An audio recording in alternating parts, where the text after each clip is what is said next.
Hello, I'm Bonnie Urbay. Welcome to TTC Extra. The Obama administration is taking a big step toward paid family and medical leave.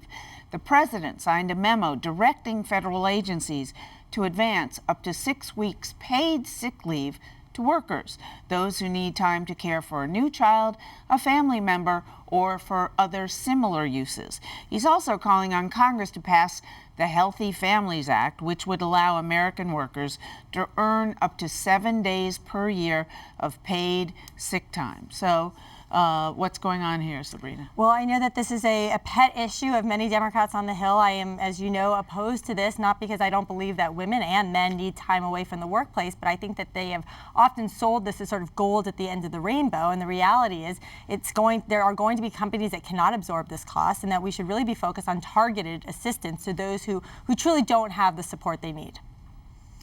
We're the only developed nation that has such abysmal policies around maternity leave, paternity leave, child care. We got to wake up and catch up with the rest of the world here.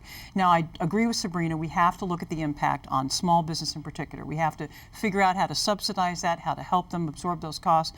But the time is long overdue. And as a woman who just took care of her dying mother and dying father, who both died within 6 weeks of each other, lived with us for 6 months in our home in hospice, who have had 3 children with no subsidies for child care, having to deal with that as a working mother all these years.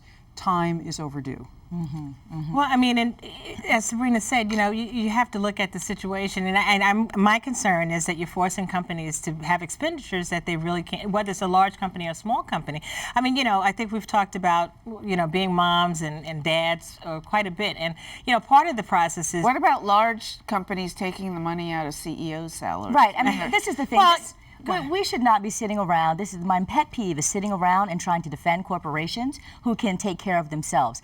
There has not been a single instance where a company has gone out of business because they've done right by their employees. There hasn't. And so I think the challenge with this conversation is that the politicians are doing the right thing. They're actually thinking about the people and about families. But you're forcing companies. Who cares I mean, about you're forcing companies. the rich people who are making $10 billion a year? I'm sorry, but let me step in for a second, because actually if you look at the census data, and the Bureau of Labor Statistics has demonstrated this with their data, about 3/4 of American workers actually have some form of paid leave, vacation, and sick leave.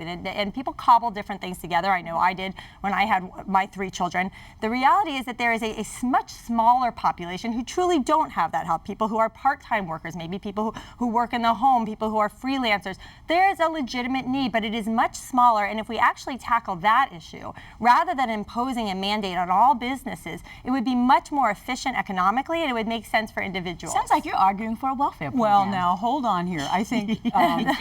She got you, Sabrina. I think the issue here is not so much one, though I don't disagree with Sabrina on her point. The issue is, again, we are ostensibly the world's richest nation with some of the poorest support for our citizens when it comes to our own health care and the health care of our parents in their dying years, and the welfare of our children in their earliest years. We can do better as a nation, and I'm thrilled that Obama is taking these steps. All right, let's end it there. Thanks for watching TTC Extra. Whether you agree or think to the contrary, please join us next time.